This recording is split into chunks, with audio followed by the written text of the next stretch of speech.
5 सीधर महीने श्री देव जसनाथ जी महाराज जी की गौशाला है। ये गौशाला महीने माँ प्रसादी अबार गौ माता वितरण कर दिया। और साथ ही हीरा राम जी सारण सनोप नैना राम जी सारण गांव आप है नांदिया प्रभावती। और 5 सीधर महीने चैत्र जो मेड़ो भरीजो है ये मेले महीने माँ प्रसादी रो लाभ और साथ ही साथ संपूर्ण मेले की व्यवस्था रो लाभ भी आप हीरा राम जी परिवार लियो।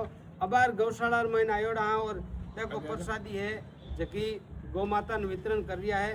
बहुत बहुत धन्यवाद और साधुवाद हीरा राम जी ने परिवार ने और पूरे सारण परिवार ने कि आप बहुत शानदार माँ प्रसादी रो लाभ लियो, साथ ही साथ और गौ सेवा रो भी लाभ लियो है।